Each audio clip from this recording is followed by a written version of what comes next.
Okay, so now we're all set, ready to go. And Kerry has removed her underwear, and I'm just going to slip this little blue sheet underneath just to make sure that we don't get any mess here. Okay, Kerry. So we're just about to start. I'm just going to clean my hands and put my gloves on now, and then I'll be right with you and we'll get this done. So I'll just cleanse my hands.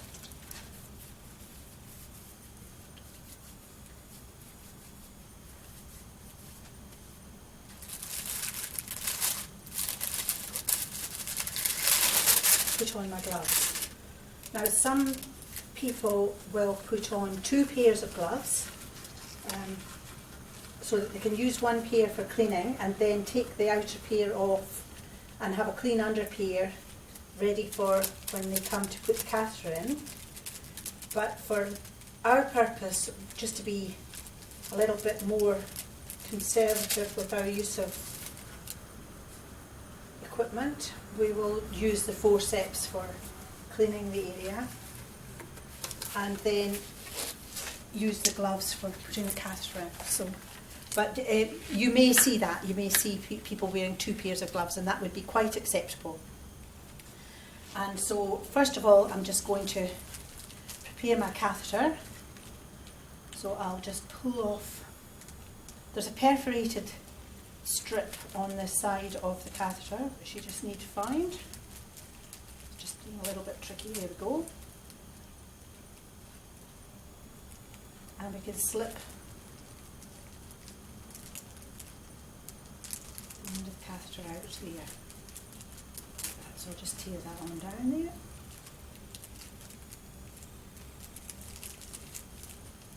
So that's the catheter ready for use, and I'll just leave that there and just make sure it stays in the sterile field. Just put the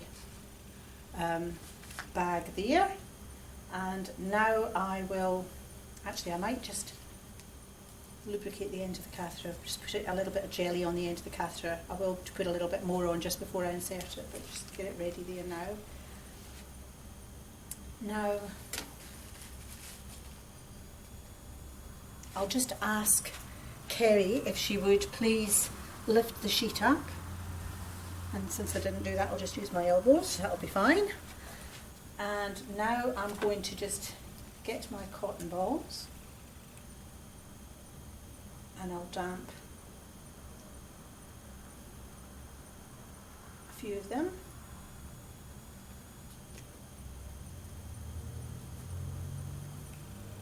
There we go. And in the bottom of the pack here, there is a little gauze swab.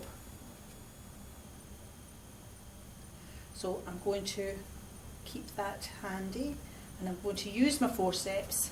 So I'm going to I'm going to keep one hand in the sterile field and the other hand out. So I'm just going to swab one stroke top to bottom and drop, and pass clean to dirty, one stroke top to bottom and drop, and came out of the sterile field there, shouldn't have. One stroke top to bottom and drop. That's that. And now I will discard these forceps because I don't need them anymore. And now, so I've done that part, now I'm going to get this is what we call a frenulated drape.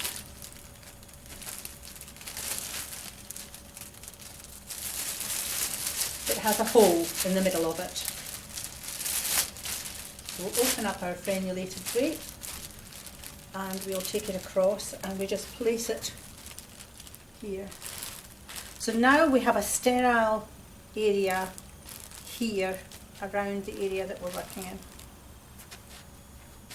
And now I'm just going to slip my hand in underneath the cover of the dish, and I will place that here, nice and handy. And now I'm going to take my urinary catheter, and I'll place my urinary catheter in the dish here and keep my gauze swab. Now with the gauze swab, I will part the labia and find the urethral opening, which can actually be a little bit tricky. Now I did lubricate the end of the catheter with some KY jelly, and I'm just going to find the urethral opening and insert the catheter, and I'll push it in until I see urine flowing, and once I see urine flowing I'll push it in another 3 to 5 centimetres, so just as far as I can go. And now I can remove this, which will be filling with urine, and the kidney dish will be filling with urine as well. And I may need to just get my urine drainage bag, because otherwise I might end up with urine all over the place. Make sure the catheter is still in position there, and take my syringe, insert my syringe on the balloon and insert the whole 10 mils. Now with this model I can't do that because the balloon of the catheter will burst. So I just, once you've done that, just pull the catheter back a little bit until you can feel it holding on the neck of the bladder. And now I can remove this urine that is in this kidney dish and put it here. And I need to tear the frenulated drape.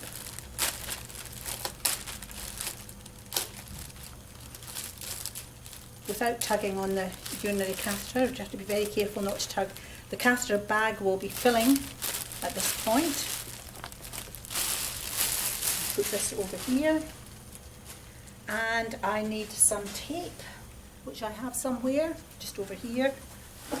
Excuse me. I need some tape just to tape the catheter here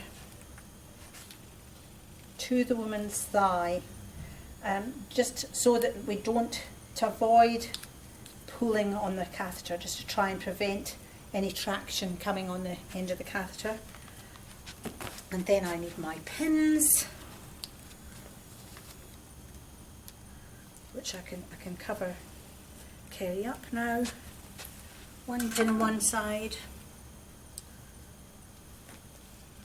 one pin on the other, and we'll pin this onto the side of the bed. And how are you feeling, Kerry? I hope that wasn't too uncomfortable. I'm sure you would have told me if you were feeling that it was too uncomfortable as we were going along. And that's it. That's the urinary catheter in place. I now have to dispose of all of this equipment, so I'll remove my gloves. If there was urine in that, I would leave that and take it away for measuring.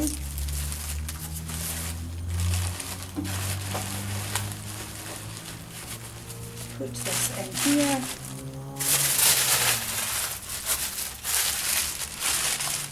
And this will go in the biohazard waste. And I will now finally cleanse my hands before I go and document. When I document, I need to document that the catheter has been inserted, that urine was drained, perhaps how much volume of urine was drained, and also how much fluid was put into the balloon of the catheter, and that Kerry is now comfortable and knows how to call me if need be.